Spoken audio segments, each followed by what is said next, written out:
வாசிக்கும் போது அப்பொழுது அப்பொழுது அப்பொழுது அப்பொழுதுன்னு சொல்லி 4 இடங்களில், எல்லாம் கவனமா இருக்கீங்களா? கேட்குறீங்களா?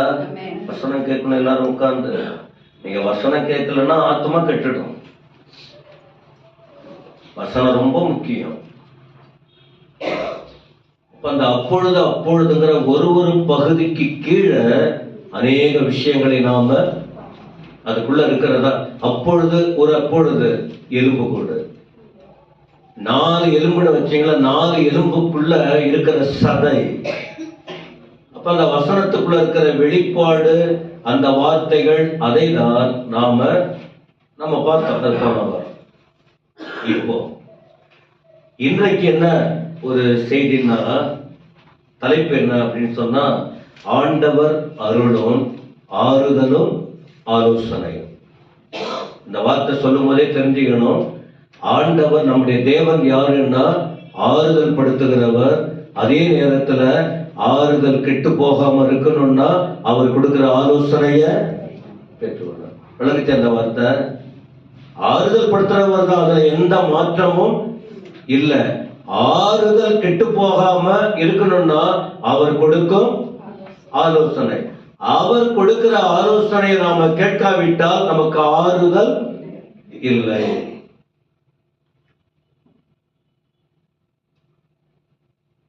இத இந்த வேத பகுதியில் உள்ள காரியத்தை யார் சொன்னது? ஆண்டவர் சொன்னதா? ஆண்டவர் சொன்னதா? யார் சொன்னது? பதிலா சொல்ல போறீங்க. திருப்பி திருப்பி பைபிளை படிச்சா கூட எங்க பதிலா? யார் சொன்னது? எரேமியா சொல்றாரு. தேவன் இப்படி சொல்றாருன்னு சொல்லிட்டு எரேமியா, ஏன் எரேமியா சொல்றாரு? கர்த்தரோட இருக்கிறவங்க தான் கர்த்தருடைய சத்தத்தை கேட்க முடியும். அவங்களுக்கு தான் வெளிப்பாடு கிடைக்கும். அவங்க தான் மற்றவங்களுக்கு சொல்லுவாங்க. இல்லைன்னா வேற செய்தி தான் வந்துகிட்டு இருக்கும். தேவனோடு இல்லாதவங்க வாயில தேவையில்லாத செய்திங்க வரும். அது அநேகருக்கு பிரச்சனையை உண்டாக்கிடும். ஆண்டவரோடு இருக்கிறவங்க, அதுக்குன்னு நியமிக்கப்பட்டவர்கள், அவர்களை தேவன் பயன்படுத்துறாருன்னா அவர்கள் மூலம் வருகிற வார்த்தை இப்படிப்பட்ட ஆறுதலா இருக்கும், ஆலோசனையா இருக்கும். சரி, அப்ப இதுல ஆண்டவர் என்ன சொல்றாரு? இன்னைக்கு கொடுக்கிற ஒரு சிந்தனை 2 பகுதி. ஒண்ணு, நான் உங்களை, ஆண்டவர் பேசுவது. 2வது பகுதி வரும்போது என்ன? நீங்கள். நீங்கள்னா ஆண்டவர் சொல்றாரு. ஃபர்ஸ்ட் நான் சொல்றாரு, நான் உங்களுக்கு செய்ய போறது, அது ஆறுதல். நான் உங்களுக்கு செய்வார். ஆனா தேவ பிள்ளைகளுக்கு ஆண்டவர் எரேமியா மூலமாவே சுட்டி காட்டுற விஷயம் என்ன தெரியுமா? நீங்கள். அதான் நான் உங்களுக்கு சொல்லிட்டேன், நான் சொல்வதை நீங்க கேட்டாதான். நான் சொல்றதை நீங்க கேட்டாதான். வருஷத்துக்கு ஒரு முறை இல்ல. நான் சொல்றதை கேட்டீங்கன்னா நீங்க சேஃபா இருப்பீங்க. 42:9 பார்க்கிறோம், கர்த்தர் சொன்னார்னு பார்க்கிறோம். அவர்களை நோக்கி, எரேமியா அவர்களை நோக்கி. உங்களுக்காக விண்ணப்பம் செய்ய சொன்னீங்கல்ல, அதனால உங்களுக்கு ஆண்டவர் சொல்றத சொல்றது. நீங்க தானே ஜெபம் பண்ண சொன்னீங்க. உங்களால முடியலன்னு தானே எனக்கு அந்த பொறுப்பை என்கிட்ட கொடுத்தீங்க. நான் ஜெபம் பண்ண அதை உங்களுக்கு சொல்லிடுறேன். எரேமியா கர்த்தருடைய வாயாக இருந்து சொல்றார். இது உங்களுக்கு நல்லாவே தெரியும். ஊழியர்கள் வாய் கர்த்தருடைய காரியம். அது ஊழியர்கள் பேசுறது கர்த்தருடைய ஸ்தானத்தில். அதனாலதான் நல்லது பேசினாலும் கடுமையா பேசினாலும் அது தேவ பிள்ளைகள் அதுல தவறான எண்ணத்தோடு எடுத்துக்காம கர்த்தர் என்ன உடைக்கிறாரு அல்லது உருவாக்குறாரு புரிஞ்சுக்கிட்டு கர்த்தருடைய சத்தமா கேட்டாதான் உங்க வாழ்க்கை தடுமாறாம இருக்க. ஏன்னா கர்த்தருடைய வாய் எரேமியா இந்த இடத்துல 15ஆம் வசனம் கூட சொல்றாரு, யூதாவில் மீந்திருக்கிறவர்களே அதை குறித்து உண்டான கர்த்தருடைய வார்த்தையை சொல்றாரு. கர்த்தருடைய வார்த்தையை அப்ப ஆண்டவர் எரேமியாவுக்கு சொல்றாரு, அவர் ஜனங்களுக்கு சொல்றாரு. எரேமியா சொல்லலன்னா ஜனங்க சீர்கெட்டு போயிடுவாங்க. யாரை கொண்டு கர்த்தர் பேசுறாரோ அவங்க அதுக்கு உத்தரவாதம் பண்றாங்க. சொல்ற வார்த்தையை கேட்க வேண்டும். நமக்கு நல்லா தெரியும் தேவன் பேசுவது பேசாதது. கேட்பதற்கு ஆயத்தமா இருக்கணும் ஒவ்வொருவரும். ஓகே, சரி, அப்படி என்ன ஆறுதல்? என்ன ஆறுதல்? இந்த ஆறுதல் வார்த்தையை படிக்கும் போது நீங்க எப்பவுமே ஒரு நாணயத்தின் 2 பக்கம் இருந்தாலும் மதிப்பு. அதனாலதான் நான் உங்களுக்கு சொல்றேன், ட்ரெயின் ஒரு ட்ராக்ல போறது இல்லை. அதனாலதான் என் செய்தி எப்பவுமே 2 இருக்கும். எனக்கு ஆண்டவர் கொடுக்கிற உணர்வு விழாத என்ன செய்யணும்னு இருக்கும். நீ விழுந்துட்டா அடுத்து என்ன சொல்லி கொடுத்தாதான் தங்களை காத்துக்க முடியும். வெறும் ஒரு பக்கமே அடிச்சுக்கிட்டு போனா அப்ப அப்படி பிரச்சனை ஆயிடுச்சுன்னா என்ன பண்றது? அவங்க தத்தளிப்பாங்க. வழியை கற்றுக் கொடுத்தா வழியை பிடிச்சிக்கணும், பிடிச்சிக்கலன்னா கஷ்டப்படணும். இப்ப ஆறுதல் என்ன? ஆறுதல் அதை நம்ம ரொம்ப விளக்கம் கொடுக்கல. இப்ப இந்த 5 காரியம் இருக்கு பாருங்க. அந்த இடத்துல நான் நான் உங்களை, நான் உங்களை, நான் உங்களை, ஆண்டவர் எந்த அளவுக்கு மனுஷனோட அந்த இணைப்பு, அந்த பிணைப்பு, அவருக்குள்ள இருக்கிற அந்த உணர்வு வெளிப்படுத்துறாரு பாருங்க. முதல் முதல் நான் உங்களை, என்னது 10ஆம் வசனம், நான் உங்களை கட்டுவேன். பைபிளை எப்படி படிக்கணும்னு தெரியுதா உங்களுக்கு? நான் சொல்லிக் கொடுக்கறதுல இருந்து கர்த்தருடைய கிருபையினால பைபிள் எப்படி படிச்சா நம்ம மைண்ட்ல ஏறும், நம்ம இருதயத்துல தங்கும், நாம தடுமாறாம கர்த்தருக்காக கடைசி வரைக்கும் வாழ முடியும். விளங்குதா? விளங்கலைங்களா? திருப்பி திருப்பி அதை படிச்சுக்கிட்டு சொல்லிக்கிட்டு இருக்கிறோம். அப்ப முதல் என்ன? நான் உங்களை, இப்படி சொல்லி. சரி, முதல் நான் உங்களை, 2வது உங்களை, 3வது நான் உங்களுக்கு. 10ஆம் வசனத்திலேயே 11ஆம் வசனத்துல உங்களை, 12ஆம் வசனத்துல உங்களுக்கு. இதெல்லாம் படிச்சாதான் அது பக்கத்துல பக்கத்துல பக்கத்துல வார்த்தைங்க இருக்கு, நம்ம நடக்கிற வார்த்தைங்க இருக்கு, அவர் கொடுக்கிற ஆறுதல் இருக்கு. அப்ப முதல் காரியம் என்ன? நான் உங்களை என்ன சொல்றாரு? கட்டுவேன், இடிக்க மாட்டேன். ஆண்டவர் சொன்னதுதான். ஆண்டவர் சொன்னதுதான். அப்ப இதெல்லாம் வச்சு நாம ஜெபம் பண்ணணும். நான் உங்களை கட்டுவேன், நான் உங்களை. இத உங்களுக்கு வேற மாதிரி சொல்லணும்னா அது போயிடும் சைடு, அப்படியெல்லாம் வேணாம். வசனமா சொல்லிட்டு போறோம், அவ்வளவுதான். ஆண்டவர் சொல்ற, இதான் ஆறுதல்னு சொன்ன. நான் உங்களை கட்டுவேன், உங்களை. அப்படி பைபிள்ல நிறைய பண்ணியிருக்காரு, அப்படி செஞ்சிருக்காரு ஆண்டவர். 2வது சொல்றாரு அதே 10ஆம் வசனத்துல, நான் உங்களை நாட்டுவேன். நாட்டுவேன்னா என்ன? ஒரு இடத்துல வைப்பேன், உன்னை பிடிக்கி எரிய மாட்டேன்.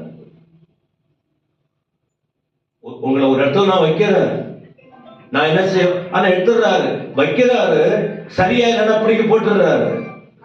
இஸ்ரவேல் வாழ்க்கையிலேயே இஸ்ரவேலர்கள். ஆனா நமக்கு ஆண்டவர் சொல்றாரு, நான் உன்னை நாட்டுவேன், நான் ஒரு இடத்துல ஸ்திரமா வைப்பேன், ஆனா என்ன செய்ய மாட்டேன். ஆனா அவர் வச்ச இடத்துல நீ அந்த நாட்டப்பட்ட இடத்துல இருக்கணும். ஆண்டவர் வச்ச இடத்துல நாட்டப்பட்டதுன்னா என்ன? உனக்குன்னு ஒரு பிளேஸ் இருக்கு, அந்த பிளேஸ்ல நீ இருக்கணும். உனக்குன்னு ஒரு பொறுப்பு இருக்கு, அந்த பொறுப்புல நீ இருக்கணும். உனக்காக இருக்கிற இடத்துல நீ இருக்கணும். நான் பிடுங்கிறது இல்ல, நான் நடுற உன்னை பிடிங்கி போடுறது இல்ல. நீயா போனீன்னா, நீயே தோண்டிக்கிட்டீங்கன்னா குழி என்ன பண்றது? 3வது அதே 10ஆம் வசனத்துல அவர் என்னது? நான் உங்களுக்கு செய்திருக்கிற தீங்குக்கு. ஏன் ஆண்டவருக்கு தீங்கு? ஆண்டவர் தீங்கு செய்யறவரா? தீங்கு இல்ல, அடிச்சிருக்காரு. ஏன் தீங்கு அப்படின்னு சொன்னா, தப்பு பண்ணாதானே. குறிப்பா ஒரு வார்த்தை, நினிவே பட்டணம். பைபிள் தெரிஞ்சவங்களுக்கு தான் அந்த வார்த்தை எல்லாம் விளங்கும். ஆனா சர்ச்சில் இருக்கிறவங்களுக்கு பைபிள் நாலேஜ், பைபிள் அறிவு வேணும். வருஷத்துக்கு ஒரு முறை பைபிள், ஒரு முறை அடுத்த வருஷம் படிக்க ஆரம்பிச்சீங்கன்னா இதெல்லாம் நான் சொல்றதெல்லாம் அப்பதான் ஈஸியா கத்துக்க முடியும். வேத அறிவு வேணும். வேத அறிவு இல்லைன்னா தான் நீங்க குழப்பம் பண்ணிக்கிட்டு இருக்கீங்க. நானும் நீங்களும் வேத அறிவு இல்லாதனால்தான் நாம சண்டை போட்டுக்கிட்டு இருக்கிறோம். வேத அறிவு இல்லை, அப்புறம் அப்படியே போயிடும். மெயின் ரோட்ல இருப்போம். சைடு சர்வீஸ் ரோட்ல போனா அப்புறம் கஷ்டம். சரியான ரூட்லயே போவோம். இந்த சரியான ரூட்ல போறதே தெரியுதா தெரியலையா உங்களுக்கு? கொஞ்சம் சொல்லுங்களேன். தெரியுமா தெரியலையா? தெரியலன்னு எப்படி சொல்ல முடியும்? ஏன் நினிவே, ஏன் நினிவே ஆண்டவர் என்ன செய்யறாரு? அழிச்சிருவார். எத்தனை நாளைக்குள்ள? 40 நாள் அழிச்சிருவார். 40 நாள். சரி, ஏன் நினிவே அழிக்கிற ஆண்டவர் சொன்னார்? அவங்க செய்த பாவம் பரலோகத்துல வந்து எட்டினது. பாவம் நாம ஏதோ தடுமாறி 1-2 பாவம் செஞ்சா விடுறோம், அழுறோம், உணர்றோம். அது தொடர்ந்து நாம தப்பு செஞ்சுக்கிட்டு இருந்தா, இன்னொருவர் நம்மால பாதிக்கப்பட்டால் அது எங்க போகும்? சத்தமா சொல்லுங்க. நம்மால, சரி, மற்றவர்களால் நீங்க பாதிக்கப்பட்டால் அது எங்க போகும்? உங்களால மற்றவர்கள் பாதிக்கப்பட்டால் அது எங்க போகும்? தராசு வச்சு பார்ப்பாரு. என்ன ஓவரா பண்ணிக்கிட்டு இருக்காங்க, அப்புறம் அழிக்கணும்னு அந்த பனிஷ்மெண்ட் கொடுக்கணுங்கிற எண்ணம் வரும். அதுக்கு ஒரு காரணம், காயின் ஆபேல். ஆபேல் என்ன தப்பு பண்ணாரு? காயின் என்ன பண்ணான்? சம்பந்தமே இல்லாம சொந்த தம்பிய கொன்னுட்டான். யாருக்கு தெரியாது, அப்படியே மூடி மறைச்சிடலான்னு பார்த்தான். அப்படியே மண்ணை போட்டு மூடிடலான்னு. ஆண்டவர் கண்ணை யாரும் மறைக்க முடியாது. நல்லதையும் பார்த்துக்கிட்டு இருக்கு, கெட்டதையும். யாருக்கும் தெரியாது. நாம எல்லாருமே பேசுவது, நாம பண்றது வீட்டுக்கும் தெரியாது, யாருக்கும் தெரியாது, சபைக்கும் தெரியாது, யாருக்குமே தெரியாது. 2 கண்கள் பார்த்து கொண்டு இருக்கிறது. அவர் கண்ணுக்கு யாரும் மறைக்க முடியாது. அந்த இடத்துல காயினை கூப்பிடுறாரு. ஒரு சகோதரன் எங்க? எடுத்தோடனே ஒழுங்கா பதில் சொன்ன. தீமை செஞ்சா என்ன பண்ணணும்? பயந்து இருக்கணும். எப்ப ஒரு தீமைன்னு தெரியுதோ வார்த்தையை கொட்டக்கூடாது. எப்ப நாம தப்பு பண்ணிட்டோம்னு தெரியுதோ நாம மனஸ்தாபப்படணும், உள்ளுக்குள்ள அடக்கணும் வார்த்தைகளை. 4 வார்த்தையை பேசிடுறதுனால நாம பண்ண தப்பு இல்லைன்னு போயிடாது. நாம செயல்பட்ட விதங்கள் இல்லைன்னு மூடி மறைக்க முடியாது. அத போல அங்க காய் உடனே என்ன பதில் சொல்றான் பாருங்க. ஒரு சகோதரன் எங்கப்பா? ஏன் என் சகோதரனுக்குன்னா கொழுப்பு தானே. அது கொழுப்புங்கிற வார்த்தை தப்பு இல்லை, திட்டினாதான் தப்பு. அது ஓவரா ஆயிருக்குன்னு இல்ல, கொழுப்பா இல்லையா? நீ உன் சகோதரனை விரோதம் பண்ண, உன் சகோதரனை அவனை அழைச்சிட்டு போன, உன் சகோதரனுக்கு விரோதமா எழும்புன, கடைசியில் என்ன பண்ணிட்ட? கொலையும் பண்ணிட்ட. இப்போ கடவுளுக்கு தெரியுது, ஆண்டவருக்கு தெரியுது காயின் செய்த தப்பு. ஆண்டவருக்கு தெரிஞ்சதுனால தானே கேட்கிறாரு, உன் தம்பி எங்க? என்ன செஞ்சிருக்கணும்? மௌனமா இருந்திருக்கணும். மௌனமா இருந்தா கடவுள் என்ன பண்ணுவாரு? அவன் உணர்றான்.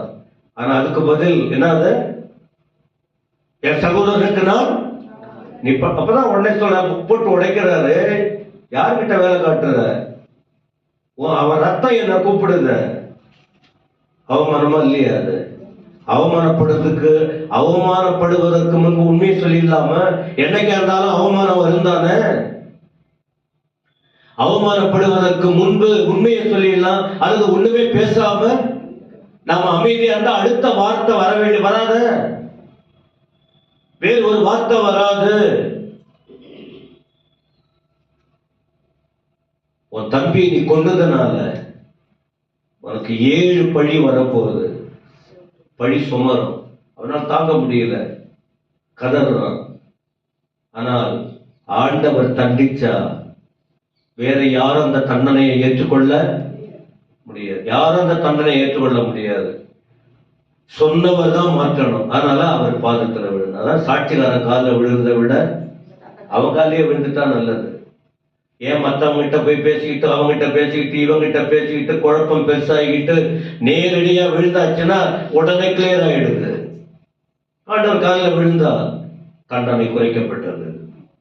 இல்ல விளங்குச்சு நான் சொல்றது? புரியலையாமா? நடைமுறை வாழ்க்கையில நம்ம எப்படி வாழணும்னு கர்த்தர் சொல்லிக் கொடுக்கிற விஷயங்கள். அப்ப அந்த நினிவே அக்கிரம மேல அவர் எப்படி காயினுடைய அந்த காயின் தம்பியை கொண்டு அந்த ரத்தம் பரலோகத்துக்கு ஆண்டவர்கிட்ட போய் எட்டினதுக்கு பிறகுதான் நாம சொன்னது போல நினிவே பட்டணத்து மக்கள் பண்ண பைபிளே சொல்ற அக்கிரமம். தேவ சன்னிதானத்தில் மனுஷன் செய்யற அக்கிரம் பாவம், சின்ன சின்ன பாவம் அது வேற, எல்லாமே அவருக்கு தெரியும்.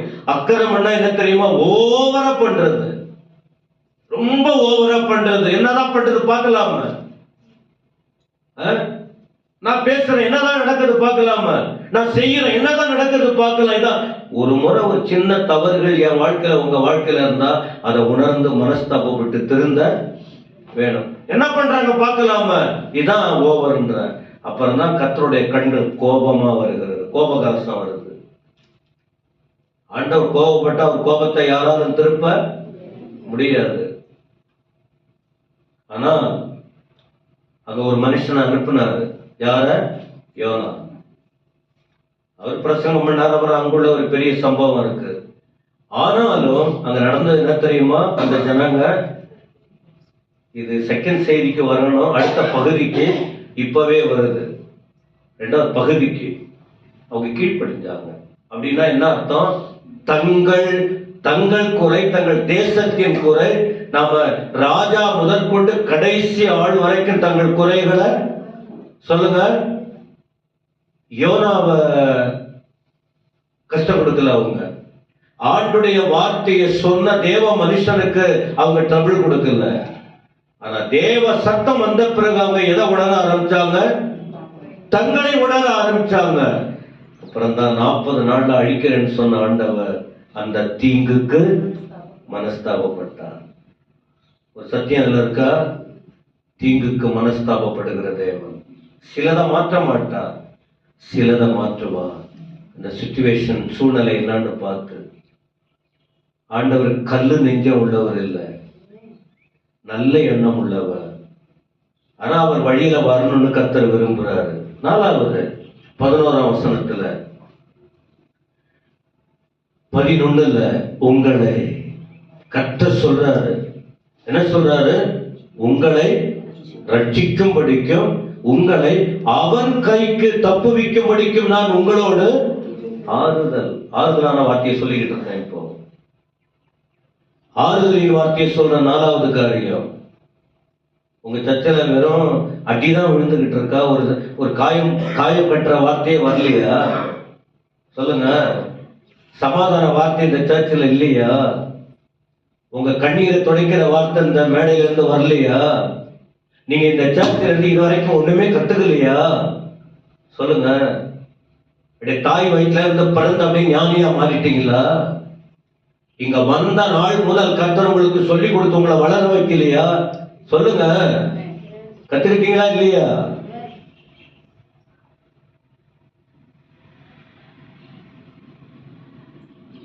ஆண்டவர் சொல்றாரு, உங்களை ரட்சிக்கும்படிக்கு உங்களை தப்புவிக்கும்படிக்கு உங்களோடு இருக்கிற. மற்ற சம்பவங்கள் இருக்கு, கூட இருந்த விஷயங்களும் தப்புவித்த காரியங்களும் வேறு பைபிள்ல வேற சம்பவங்கள் இருக்கு. அந்த செய்தி கொடுக்கும் போது உங்களுக்கு நான் சொல்லுவேன். ஆறுதல் பாருங்க. இப்ப இதை படிக்கும்போது நீங்க எப்படி எடுத்துக்கணும்?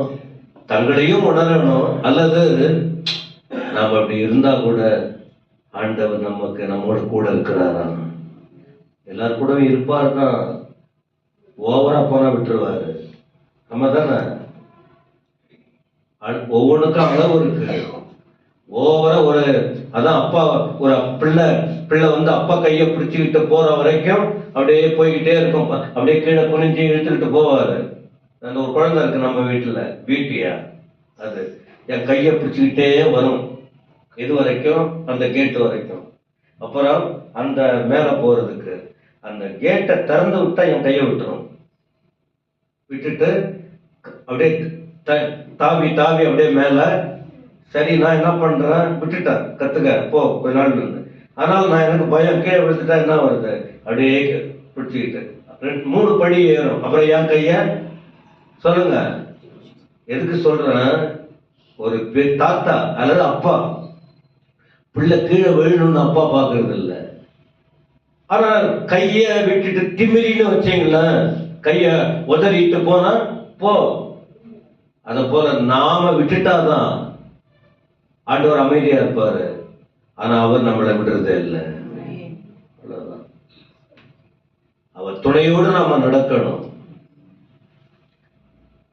ஆறுதலின் 5வது செய்தி, ஆறுதலின் 5வது வார்த்தை 12ஆம் வசனம், உங்களுக்கு இரக்கம் செய்வேன். இந்த எல்லா வார்த்தையும் கவனிக்கிறீங்களா? உங்களுக்கு, உங்களுக்கு, உங்களுக்கு, உங்களுக்கு தேவன் செய்வது, தேவன் செய்வது. அப்ப ஆண்டவர் வாழ்வதே நமக்காக தான்.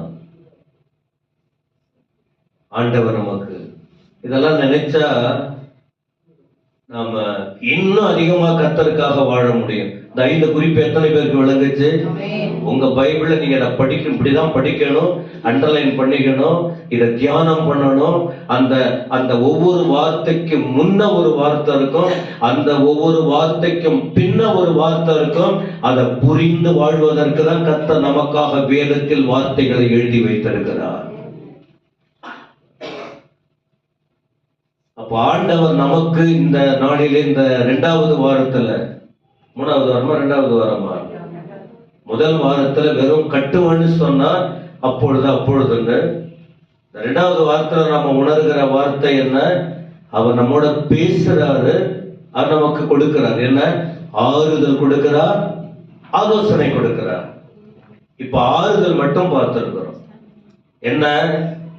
கட்டுவேன் உங்களை, சொல்லுங்க சத்தமா எல்லாரும், கட்டுவேன் நான் உங்களை இடிக்க மாட்டேன், நாட்டுவேன் உங்களை பிடுங்க மாட்டேன். நீங்க செய்த தவறால நான் உங்களுக்கு நான் உங்களை உங்க வழியில விட்டேன். ஆனா நான் அதை நினைச்சு என்ன பண்றேன்?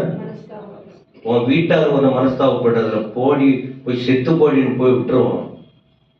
அவன் இவனு கொஞ்சம் சொல்றது வேதனையில சொல்ற வார்த்தை, புரியாத பண்றதுனால சொல்றேன். போடா, அதெல்லாம் பண்ணுவாங்க.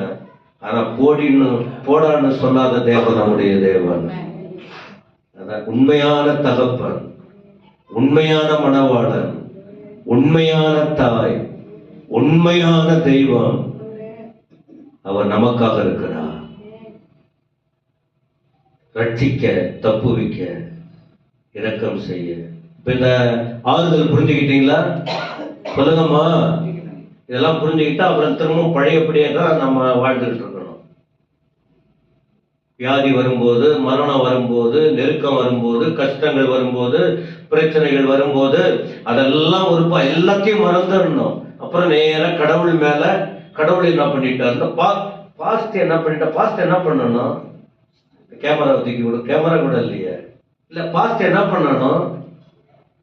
உங்க ஆத்மாவுக்கு வசனத்தை தான் சொல்லி கெட்டு போகாதுன்னு சொல்லி கொடுக்க முடியும். பாஸ்ட் என்ன பண்ணணும்? சபை என்ன பண்ணணும்? சபை என்ன பண்ணிடுச்சு? நீங்க தான் கர்த்தரை தேடி கர்த்தருக்காக வாழணும்.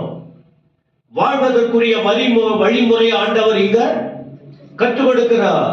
நீங்க வெளியிலையும் உள்ளேயும் ஒழுங்கா இருந்தீங்கன்னா உங்க குடும்பத்தை கர்த்தர் ஆசீர்வதிக்கிறாரு. கல்யாணம் ஏற்ற நேரத்துல நடக்கும், குழந்தை பாக்கியம் ஏற்ற நேரத்தில் கர்த்தர் கொடுப்பார், கடன் தொல்லைகள் மாற்றப்படும், வீடு கட்டுகிற காரியம் பொறுப்பெடுப்பார். ஆன்மீக காரியத்துக்கு உங்க வாழ்க்கையை ஒப்பு கொடுத்தீங்கன்னா இந்த உலக காரியத்தை கர்த்தர் பொறுப்படுத்தி ஏற்ற நேரத்தில் எல்லாவற்றையும் உங்ககிட்ட தான் எல்லாம் இருக்கு. சபை என்ன பண்ணிடும்? சபை சேர் உங்களுக்கு என்ன பண்ணும்? யார் என்ன பண்ண முடியும்? உங்கள் தேவன் தான் பேசிக்கிட்டு இருக்காரு உங்களோட. சரி, இது முதல் பகுதி. 2வது பகுதி தான் ரொம்ப சிந்திக்கணும். ஆனா அதுதான் சரி. ஆலோசனை என்ன? ஆறுதல் என்னன்னு 5 காரியம் பார்த்தோம். ஆலோசனை என்ன அப்படின்னா, அப்ப ஆலோசனை நாங்க என்ன சொல்றாரு? நீங்க என்ன செய்யணும்?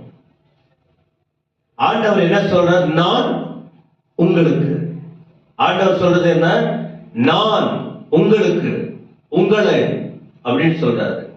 அப்ப ஆலோசனைனா நாம அதின்படி கேட்டு நடக்கணும். அதுதான் சொல்றாரு. நீங்கள் என்ன செய்ய போறீங்க?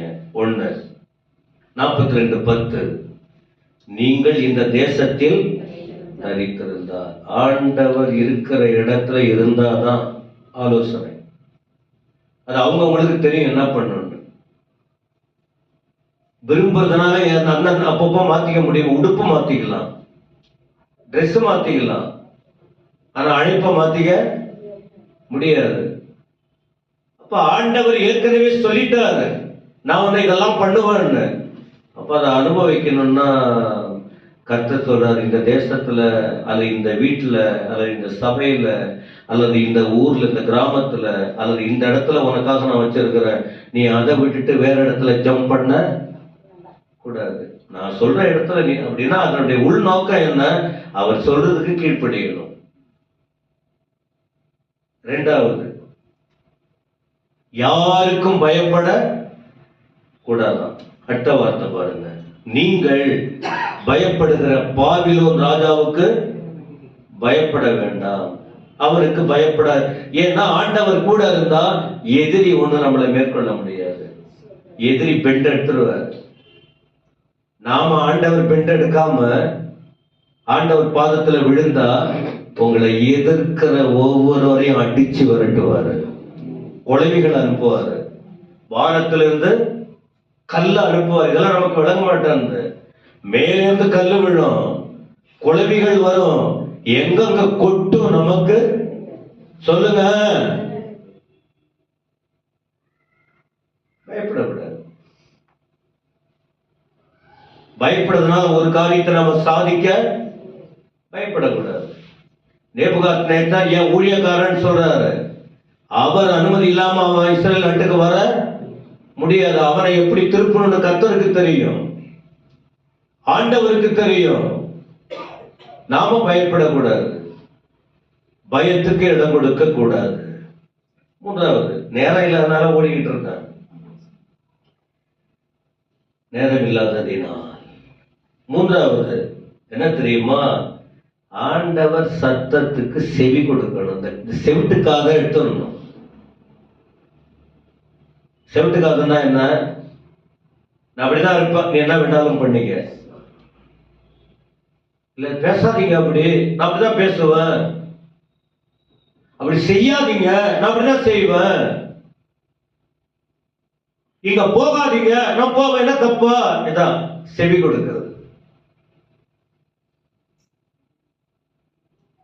வசனமா 13, நீங்கள் வருதாங்க, நீங்கள் உங்கள் தேவனாகிய கர்த்தருடைய சத்தத்துக்கு செவி கொடாமல். அப்புறம் கீழே 14 வசனமும் சேர்ந்து வருது, நேரம் இல்லை. அப்படின்னா என்ன? எரேமியா சொல்லி கொடுக்கிறார், செவி கொடாமல் நாங்க இந்த தேசத்துலதான் இருக்கிறது இல்லை, நாங்க இங்க இருக்க மாட்டோம்.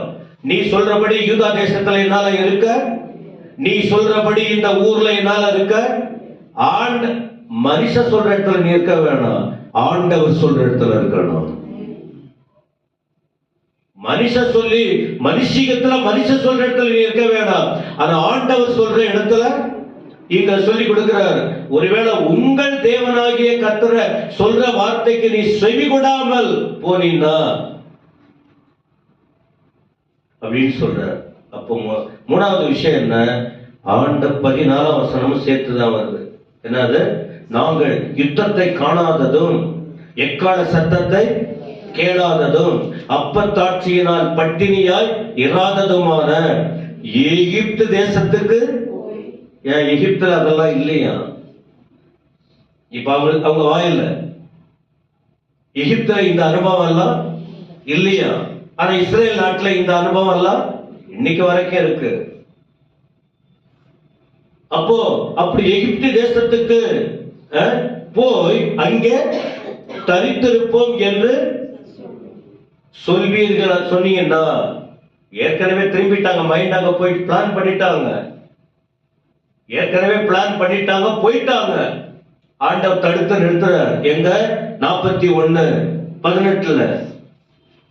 41:18 தாங்கள் எகிப்துக்கு மைண்ட்ல போயிட்டாங்க, மனசுல வச்சுட்டாங்க போறதுக்கு. முன்னாடியே பிளான் ஆயிடுச்சு. இப்ப சொன்னா கேட்பாங்களா? இப்ப தட்டு நிறுத்துறாரு வேண்டாம். ஏற்கனவே எல்லாம் ஆயிடுச்சு மைண்ட்ல. இதான் பண்ண போறோம், இந்த வருஷத்துல இதான் பண்ண போறோம், இப்படிதான் பண்ண போறோம், நான் இப்படிதான் போவேன், என்ன வந்தாலும் சரி, உள்ள 2 பார்க்கலாம், அதை போலன்னு வச்சீங்களேன். ஆனா ஆண்டவர் சொல்றாரு, இந்த தேசத்துல இரு. ஒருவேளை மீறி நீ போனீன்னா அது வேண்டாம். என் ஆண்டவர் வார்த்தைக்கு, எரேமியா சொல்றாரு, என் வார்த்தைக்கு இல்ல, யாருடைய வார்த்தைக்கு சொல்லுங்க? கர்த்தரின் வார்த்தை. கர்த்தருடைய காரியம் இல்லாம ஒரு பிசினஸ் தொடங்க கூடாது. ஆண்டுடைய சித்தம் இல்லாம ஒரு இடம் வாங்கக்கூடாது. ஆண்டவர் சித்தம் இல்லாம மூக்குக்கு நாக்குக்கு கண்டறி கையில கிடைக்கிறத வாங்குவீங்க. எல்லாத்தையும் வாரி வச்சுக்கிட்டு, இல்ல அது என் சப்ஜெக்ட் இல்ல, அது உங்க இஷ்டம், ஏதாவது பண்ணுவீங்க. உங்க இஷ்டமா? போங்க உங்க இஷ்டத்துக்கு. எல்லாம் கொரட்டு போட்டு இருப்பாரு. சரி, தேவனுடைய சத்தத்துக்கு செவி கொடுக்கணும். அப்ப எப்படி? ஒவ்வொரு நாளும் அவருடைய சத்தத்தை கேட்பதற்கு நாம் ஆயத்தமா இருக்கணும். இது 3 சேர்ந்து ஒரு வார்த்தை என்ன? ஆண்டவருடைய வார்த்தைக்கு என்ன செய்யணும்? கீழ்ப்படியணும். கீழ்ப்படியணும், கீழ்ப்படிதல். அதான் ஆலோசனை. உபாகமம் 28ஆம் அதிகாரத்துல 2 பகுதி இருக்கு, தெரியுமா உங்களுக்கு? நான் உனக்கு சொல்ற காரியம் நீ ஆசீர்வதிக்கப்படணும்னா இப்ப நான் சொல்ற வார்த்தையெல்லாம் நீ கேட்கணும். நீ ஆசீர்வாதத்தின் வரிசை குறைவுதான் இருக்காங்க, ஆனா சாபத்தின் காரியம் தான் நிறைய இருக்கு. டிட்ரானமி உபாகமத்துல நான் சொல்ற வார்த்தையை கேட்டு நடந்தால் இந்த ஆசீர்வாதம். அதான் பாடல் சொல்லிட்டு இருக்காரு. இப்ப நான் சொல்ற வார்த்தையை நீ கேட்டு கீழ்ப்படியிலன்னா நான் சொல்லப்படுற சாபம் எல்லாம் உன் வாழ்க்கையில அப்படியே வந்தது. இஸ்ரவேல் ஜனங்களுக்கு வந்தது. அததான் இன்னைக்கு ஆண்டவர் வித்தியாசப்பட்டு சொல்லிக்கிட்டு இருக்காரு. இஸ்ரவேல் ஜனங்களும் மனுஷங்க தான், நாமளும் இன்னைக்கு மனுஷங்க தான் உட்கார்ந்து அவருடைய வார்த்தையை கேட்டுக்கிட்டு இருக்கிறோம். அப்ப அத போல என்ன, அவருடைய 15ஆம் வசனம் பாருங்க. யூதாவில் மீந்திருக்கிறவர்களே, அதை குறித்து உண்டான கர்த்தருடைய வார்த்தையை கேளுங்க. ஆண்டுடைய வார்த்தையை கேளுங்க. சரி, ஆண்டுடைய வார்த்தை யார் மூலமா வருது? திரும்பவும் சொல்லுங்க, கொஞ்சம் சத்தமா சொல்லுங்க. அப்ப நம் மூலமா, மற்ற ஊழியர்கள் மூலமா சொல்ற வார்த்தைய கேட்கலன்னா நம்ம கர்த்தருடைய வார்த்தைக்கு கீழ்ப்படியலன்னு அர்த்தம். யாரும் திடீர்னு ஒருத்தவங்க வந்து தீர்க்க தரிசனம் சொல்லி கர்த்தர் அப்படியெல்லாம் சொல்லி உங்களை திசை திருப்ப, அதான் ஒருத்தவங்க சொன்னாங்க, கர்த்தர் தான் சொன்னார், நான் போனேன். கர்த்தர் சொல்லி ஒரு காரியம் செஞ்சா அங்க காஞ்சி போகாது, அங்க என்ன இருக்கும்? செழிப்பு. அதான் ஒருத்தவங்கிட்ட கேட்டேன், கர்த்தர் சொன்னார், ராமா சொன்னாரு, ஒண்ணுமே நடக்கல, எல்லாம் போயிடுச்சு. தேவ சும்மாவே கர்த்தர் சொன்னாரு, கர்த்தர் சொன்னாரு, கர்த்தர் சொன்னாரு. ஆண்டவர் சொல்லாம ஒரு காரியத்தை செய்ய சொல்லுங்க. ஆண்டவர் சொல்லாம ஒரு இடத்துக்கு போக கூடாது. இப்ப நான் இந்த ஷிமோகா அங்கெல்லாம் நான் போய்கிட்டு இருக்கேன்னா 25 வருஷத்துக்கு மேல அங்க உள்ளவங்க சாட்சி சொல்றாங்க. வேற இடத்த சென்னையில இருக்கிறவங்களுக்கு சொல்லியிருக்காங்க, இந்த ஐயாவை கூப்பிடுங்க, ஜான் பீட்டர் ஐயா எந்த இடத்துல கால் வைக்கிறாரோ அந்த குடும்பம் செழிக்கும். ஆனா நான் உங்க வீட்டுல கால் வச்சா உங்க வீடு போயிடும். மற்றவங்களாம் அனுபவிக்கிறாங்க. அந்த ஐயா எந்த சபைக்கு வராரோ ஆத்துமாக்கள் பெருகும். அந்த சபையில இன்னைக்கு 1000 பேருக்கு மேல இருக்காங்க. 25 வருஷமா போய்கிட்டு இருக்காங்க. அதனால இந்த வருஷமும் போறாங்க. என்னால அல்ல, ஆண்டவர் அதை செய்யறாரு. சொல்ற ஒருவர், கர்த்தருடைய ஆண்டவர் சொன்னா போகணும். அப்ப இங்க சொல்றாரு, கர்த்தருடைய வார்த்தையை இதை படிச்சுட்டு நான் இப்ப முடிக்க போறேன். நீங்கள் எகிப்துக்கு போக உங்கள் முகங்களை திருப்பி அங்கே தங்குறதுக்கு போவீர்களானால், கீழே சப்ஜெக்ட், அடுத்த இன்னொரு செய்தி பார்க்கலாம். மீறி நீ போனா போ, ஒன்னும் பிரச்சனை இல்லை. இவ்வளவு ஆசீர்வாதங்களும் நீங்க உங்க காதுல கேட்டு, இவ்வளவு ஆலோசனையும் நீங்க கேட்டு, நீங்க உங்க இஷ்டத்தின்படி உங்க மனுஷியத்தின்படி போனால் என்ன இருக்கும்னு வீட்டுல போய் அந்த கீழ்ப்பகுதி படித்து பாருங்க. நான் ஊருக்கு போயிட்டு வந்தா நான் உங்களுக்கு பேசுறேன் அடுத்து அந்த காரியத்தை. இப்ப இதுவரைக்கும் சொன்னது விளங்குச்சா இல்லையா? ஓகே. ரெண்டே காரியம், கீழ்ப்படிதல் ரொம்ப முக்கியம். அதுக்கு ஒரே ஒரு வசனம், 1 சாமுவேல் 15:22, 24. 1 சாமுவேல் 15:22. 1 சாமுவேல் 15. ஆண்டவர் சாமுவேல் மூலமா சவுலுக்கு சொன்னார். ஆனா சவுல் கர்த்தருடைய வார்த்தைக்கு என்ன செய்யல? சொல்லுங்க. ஆண்டவர் சாமுவேல் வாயாக யார்கிட்ட பேசினாரு? சவுல் கிட்ட. ஆனா சவுல் கர்த்தருடைய வார்த்தைக்கு அதுக்கு என்ன விளக்கம் கொடுக்கிறாரு பாருங்க. இவரு வேற விளக்கம் பதில் சொல்லி தப்பு பண்றவங்க சமாளிப்பாங்க தெரியுமா உங்களுக்கு? அது இல்ல, இல்ல இது இல்ல, அது இல்ல, அப்படியே வார்த்தைகளை வேற வேற மாதிரி மாத்துவாங்க. சவுல் அப்படிதான் மாத்துறாரு. ஆமாவா இல்லையா? அப்படிதானே நடக்குது உலகத்துல கூட. அப்போ 22 அதற்கு சாமுவேல், கர்த்தருடைய சத்தத்துக்கு கீழ்ப்படிவதை பார்க்கிறோம் சர்வாங்க சகனங்களும் பலிகளும் கர்த்தருக்கு பிரியமா. நீ என்னதான் வாரி வாரி வாரி வாரி கொடுத்தாலும் ஆண்டவர் சத்தத்துக்கு கீழ்ப்படியும். அதுதான் தேவ சத்தம். தேவனோடு இருக்கணும். ஃப்ரெண்டு சொல்லுவா, உன் வாழ்க்கையை நாசம் பண்ணிடுவாங்க. அவங்க சொல்லுவாங்க, தப்பா இழுத்து விட்டுட்டு அவங்களுக்கு அவங்க சுகத்துக்கு அல்லது அவங்களுடைய நன்மைக்கு தள்ளி விட்டுட்டு ஒதுங்கிடுவாங்க. கர்த்தருடைய சத்தம் நிறைய சொல்லணும், இன்னைக்கு சொல்லிக்கிட்டு இருக்க முடியாது. இந்த வார்த்தையை பாருங்க, பிரியமா இருக்குமோ பலியை பார்க்கிறோம். என்னது சொல்லுங்க? கீழ்ப்படிதல். கர்த்தருடைய வார்த்தைக்கு கீழ்ப்படியணும். உங்களுக்கு புரியலன்னா கேளுங்க, ஐயா அப்படி என்ன பண்றதுன்னு தெரியல. நான் தப்பெல்லாம் வழி நடத்த மாட்டேன். தப்பெல்லாம் நம்ம வழி நடத்த மாட்டேன் யாரையும். நீங்க பிரச்சனைக்கு போகாம தடுத்து நிறுத்துவோம். அதுதான் கடவுள் நம்மள வச்சிருக்காரு. ஆனா நம்மகிட்ட ஆலோசனை கேட்க மாட்டாங்க, நம்மகிட்ட வரமாட்டாங்க. எங்கெல்லாம் தப்பு தப்பா வழிகாட்டுறாங்க அங்கதான் மாட்டிக்கிட்டு அவஸ்தைப்படணும். சரி, ஆட்டுக்கடாக்களின் நினத்தை கொழுப்பு இல்லையா? அது அந்த ஆட்டுக்கடா நிலத்துல கொழுப்பு இல்ல, கொழுப்பு இருக்கா இல்லையா? நான் சொன்னா மட்டும் கொழுப்புன்னா ஐயா கொழுப்புன்னு சொல்லிட்டா. நினத்தையும் கொழுப்பையும் உண்டதை போல. சரி, அடுத்த வார்த்தை தான் முக்கியம். செவி கொடுத்தலே உத்தமம். சொன்னா ஒரு ஆண்டவர் தேவ பிள்ளைகள் மூலமா சில வார்த்தை சொன்னா அதை செவி கொடுக்கணும். செவினா காது கொடுத்து கேட்கணும். அப்ப அந்த நட்பு இருந்தா தானே கேட்க முடியும். கேட்கணும். இதுதான். இப்ப அது இல்லாம அந்த 23ஆம் வசனம் சத்தமா படிங்க. இருங்க. ரெண்டகம் பண்ணுதல்னா என்ன? இல்லை புரியல, அதுக்காக உங்களுக்கு சொல்றேன். உங்க பைபிள்ல இருக்கு. ரெண்டகம் பண்ணுதல்னா என்ன சொல்லுங்க? மந்திரமா? மந்திரம் இல்லையே. ரெண்டகம்ங்கிறது பிரச்சனையை பெருசாக்குறது, கலகம் ஊட்டுறது. அது மந்திரம் இருக்க? மந்திரம் இல்லை அந்த வார்த்தை. அத கீழே இருக்கு.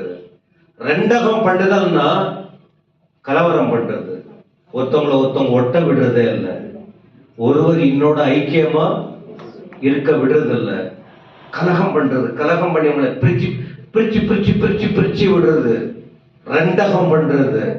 அது எந்த பாவமா? அது எதுக்கு ஈக்கோ?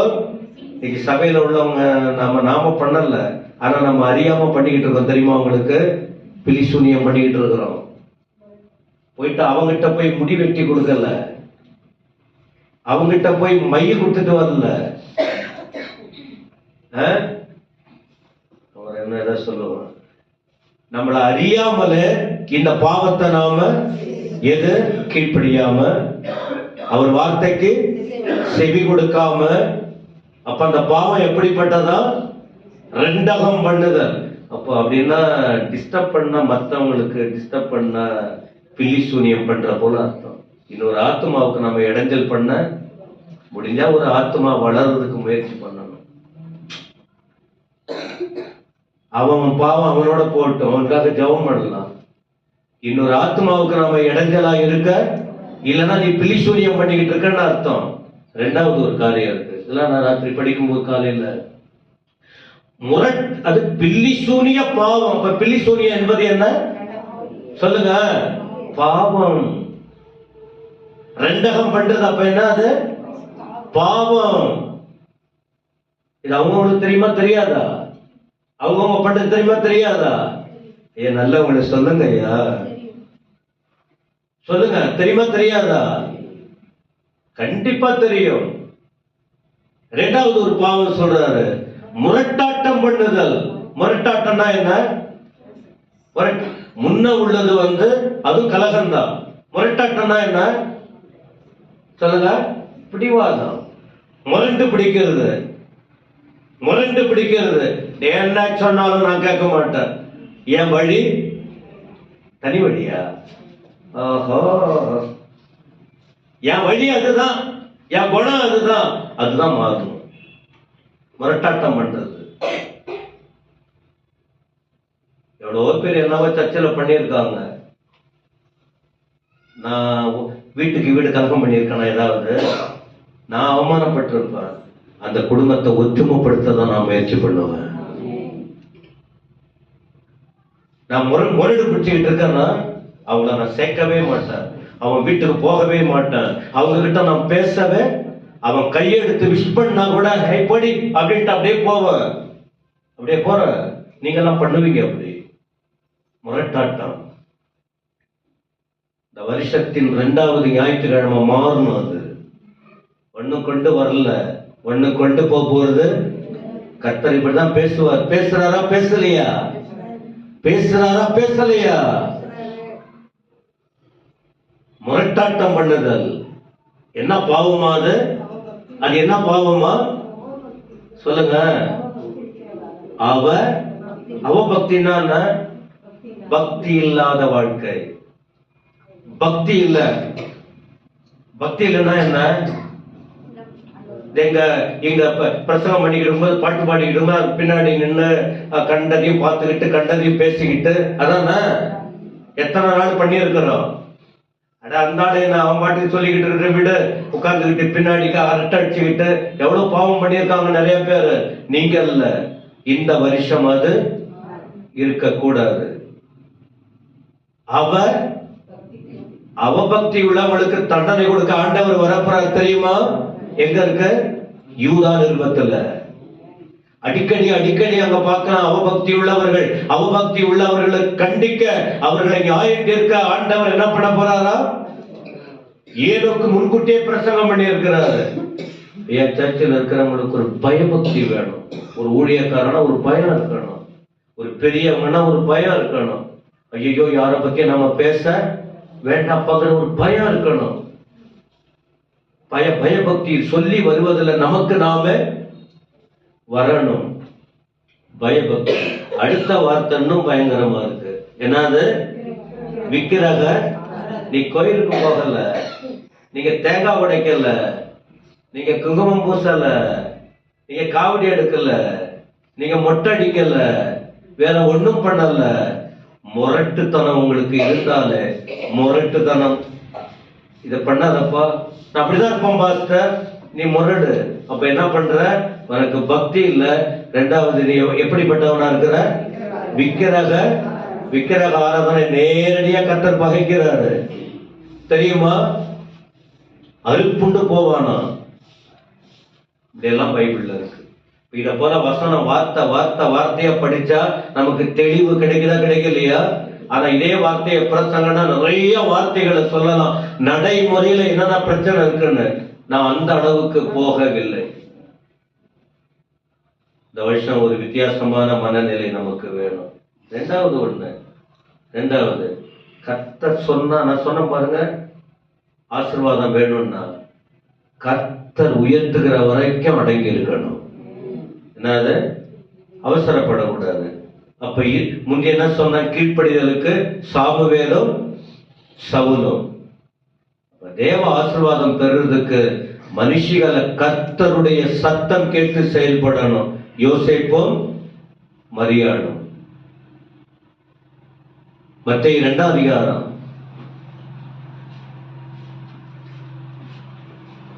மத்தேயு 2ஆம் அதிகாரத்துல சாஸ்திரிகள் அரண்மனைக்கு போனாங்க. அரண்மனையில இயேசுவானவர் பிறக்கல. திரும்ப குழந்தை பிறந்த இடத்துக்கு சாஸ்திரிகள் போயிட்டாங்க. அவர் ஆண்டவர் பேசுறாரு, சாஸ்திரிகளே திரும்ப நீங்க எகிப்தின் அரண்மனைக்கு அல்லது அந்த அந்த ஏரோது ராஜா இருக்கிற இடத்துக்கு போக வேறு வழியா போனாங்க. போன பிறகு அவர்கள் போன பிறகு ஆண்டவர் எவ்வளவு கேர் எடுக்கிறாரு பாருங்க. ஒருத்தவங்களும் கெட்டு போயிடக்கூடாது, ஒருவரும் கெட்டு போக கூடாது. ஆண்டவர் எவ்வளவு முயற்சி பண்றாரு. மாட்டிக்க கூடாது, போய் மாட்டிக்கிட்டு அவஸ்தப்படக்கூடாது. எவ்வளவு முயற்சி பண்றாரு. அவர்கள் போன பின்பு 13ஆம் வசனம், மத்தேயு 12:13, கர்த்தருடைய தூதர் சொப்பனத்தில் யோசேப்புக்கு ஏரோது பிள்ளையை கொலை செய்ய தேடுவார். ஆதலால் ஆலோசனை பாருங்க, ஆண்டவர் கொடுக்கிற ஆலோசனை, நீ எழுந்து பிள்ளையையும் அதன் தாயையும் கூட்டிக் கொண்டு எங்க போகணும்? சத்தமா சொல்லுங்க. இங்க எரேமியாவுல எங்க போக கூடாதுன்னு ஆண்டவர் ஆலோசனை கொடுக்கிறாரு சொல்லுங்க. ஆனா இங்க என்ன சொல்றாரு? எகிப்துக்கு போ. போ, நான் சொல்ற வரைக்கும் நீ அங்க. 42:10 என்ன பார்த்தோம்? உன்னை கட்டணும், நாட்டணும், ஆசீர்வதிக்கணும் நான் சொல்ற இடத்துல இது.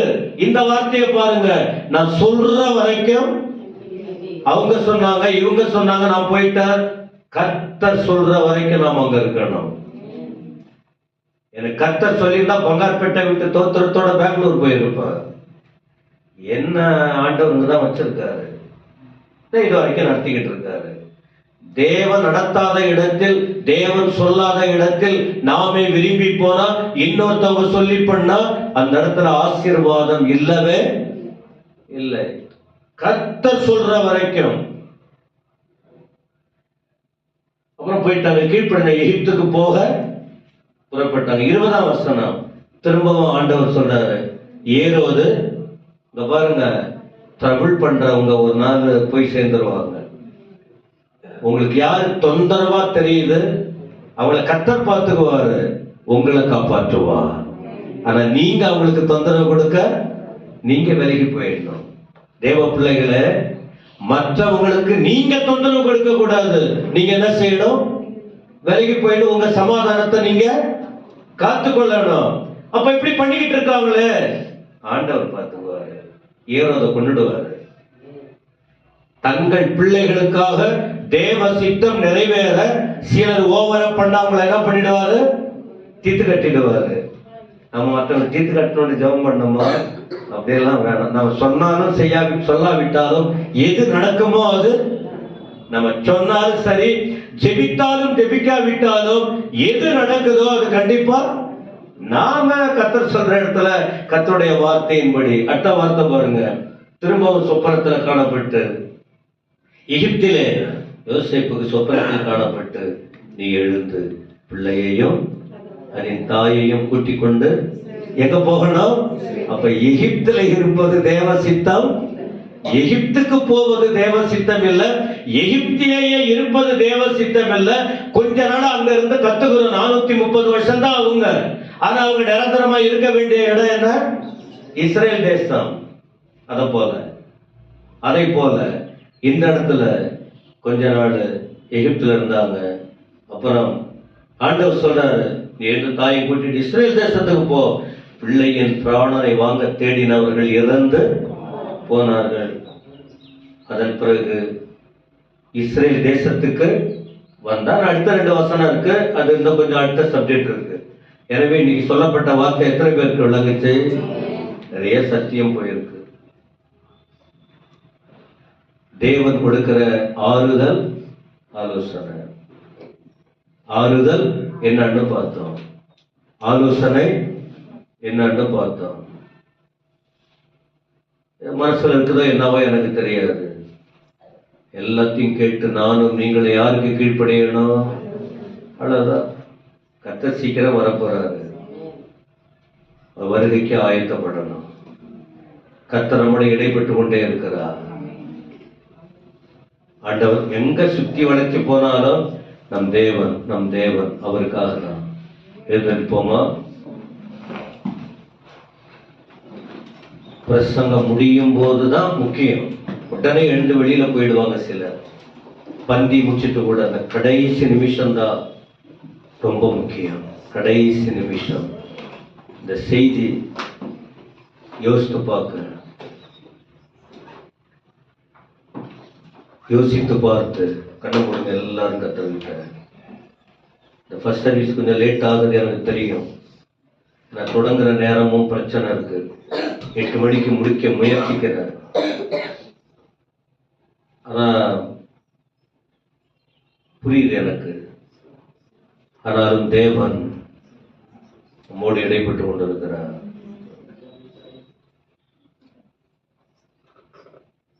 இன்னைக்கு சொல்லப்பட்ட வார்த்தை உங்களுக்கு தெரியும். திரும்ப அதையெல்லாம் ரிப்பீட் பண்ண நான் விரும்பல. கர்த்தருக்காக ஒப்பு கொடுப்போம். இந்த வருஷம் ஆண்டவர் ஏதோ திட்டம் வச்சிருக்காரு. நான் சொல்லிக்கிட்டே இருக்கேன் எல்லாருக்கும். போன வருஷம் இந்த ஒரு 11 நாளைக்கு முன்ன உள்ள விஷயம் உங்க மைண்ட்ல வேணாம். அவ சொன்னா, இவ சொன்னா, அவன் பண்ணா, இது பண்ணா, என்னென்னவோ பண்ணிக்கிட்டு இருக்கலாம். உண்மையான தேவ பிள்ளைகள் அந்த நிலை உங்க மனசுக்கு வரக்கூடாது. கர்த்தரை முன்ன வைக்கணும். தேவ சத்தத்தை கேட்கணும். கர்த்தர் என்னவோ வச்சிருக்காரு. இப்ப தெரியாது நமக்கு, முடிவில் தான் தெரியும். சொல்லுவோமா? கரங்களை உயர்த்தி கர்த்தரை ஸ்தோத்திரித்து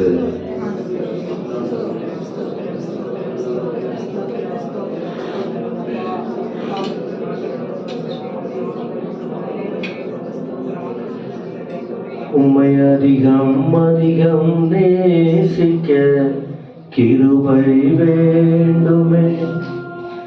உம்மை அதிகம் அதிகம் நேசிக்க கிருபை வேண்டுமே. பொய்யான வாழ்க்கை வாழ்ந்த நாட்கள் போதுமே. மெய்யாக உம்மை நேசித்து நான் வாழ வேண்டுமே. உம்மை அதிகம் அதிகம் நேசிக்க கிருபை வேண்டுமே.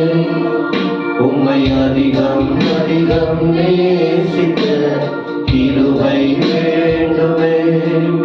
உயர்வான நேரத்திலும் என் தாழ்வின் பாதையிலும் உம்மை மட்டும் நேசிக்க வேண்டும். உயர்வான நேரத்திலும் என் தாழ்வின் பாதையிலும் நான் உம்மை மட்டும் நேசிக்க வேண்டும். ஏமாற்று வாழ்க்கை வாழ்ந்த நாட்கள் போதுமே. ஏமாற்றமில்லா வாழ்க்கைகள் வாழ வேண்டுமே. உம்மை அதிகம் அதிகம் நேசிக்க கிருபை வேண்டுமே. உம்மை அதிகம் அதிகம் நேசிக்க கிருபை வேண்டுமே. பிறவீன நேரத்திலும் பிறகுள்ள காலத்திலும் நான் உம்மை மட்டும் நேசிக்க வேண்டும். பிறவீன நேரத்திலும் பிறகுள்ள காலத்திலும் நான் உம்மை மட்டும் நேசிக்க வேண்டும்.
ஆண்டவர் நன்றி சொல்லி ஜனங்கள் கர்த்தருக்காய் வாழ அழகா ஆண்டவர் பேசுறாரு. வசனத்தின்படி வாழ பிதாவே, இந்த நாளுக்காக நன்றியோடு துதிக்கிறோம், ஸ்தோத்திரிக்கிறோம். இயேசப்பா, இந்த நன்மையான ஒரு நாளுமாய் இந்த காலையில் ஆராதனை பங்கிற்கு கர்த்தனை தந்த கிருபைகளுக்காக கோடான கோடி நன்றி செலுத்துகிறோம். அன்றைய தொடக்க வேலை கொண்டு ஆவியானவர் அன்றைய நீர் எங்களோடு இருந்து பிரசனத்தை ஊற்றி நடத்தின எல்லா காரியங்களுக்காக மனதார நாங்கள் நன்றி செலுத்துகிறோம் தகப்பனே. அப்பா, விசேஷமாய் தகப்பனோட வார்த்தை கொண்டு எங்களோடு ஈடுபடுத்தினதுக்காக நன்றி செலுத்துகிறோம் தகப்பனே. அப்பா, அதை பிடித்து தகப்பனே அப்பா நீர் காரியங்கள் செய்ய கர்த்தர் எங்களுக்கு உதவி செய்தால் முடியாது ஜெபிக்கிற தகப்பனே. எல்லாவற்றும் உம்மிடத்தில் ஒப்பு கொடுக்க கர்த்தர் எங்களுக்கு உதவி செய்யுங்க ராஜா. அந்த ஒவ்வொரு பிள்ளைகளுமா நீங்க ஆசீர்வதிங்க, அவருடைய குடும்பங்களை ஆசீர்வதிங்க, உடைய கிருபையோடு இருக்க முடியாது ஜெபிக்கிற தகப்பனே. அப்பா, தொடர்ந்து இருக்கிற ஆளுநரையும் கர்த்தர் நீங்க பொறுப்பெடுத்துக்கணும், ஒன்றொன்றும் நீங்க வெளிப்படுங்க, உங்களுடைய நாமம் மேம்படுத்தும் தகப்பனே. எங்களோட ஜெபிக்கிறோம், உண்மையை ஆசீர்வதிங்க, இன்னும் வல்லமையா எடுத்து பயன்படுத்த முடியாது அர்ப்பணிக்கிறோம். ஒவ்வொரு ஊழியர்கள் எல்லாம் கர்த்தர் நீங்க ஆசீர்வதிங்க, உடைய பாதுகாப்பின் கரம் உங்களோடு இருக்கட்டும் தகப்பனே. நீர் காத்து நீ நடத்த முடியாது அர்ப்பணிக்கிற தகப்பனே. எங்களை தாக்குகிறோம், உண்மை வருத்துகிறோம், பொறுப்பெடுத்துக் கொள்ளுங்க. இயேசு நாமத்தில் ஜெபிக்கிறோம் எங்கள் நல்ல தகப்பனே. கர்த்தராக இருக்கிற இயேசு கிறிஸ்துவின் கிருபை, பிதாவாகிய தேவனுடைய அன்பு, தூய ஆவியானுடைய ஆசீர்வாதம் அனைவரோடும் இயேசு சுவாமி வருகிற வரைக்கும் நிலைத்திருப்பதாக. என் ஆத்துமாவே முழு உலகமே, என் ஆத்துமாவே அவர் செய்த சர்வ ஆமென். கர்த்தர் உங்களை ஆசீர்வதிப்பார்.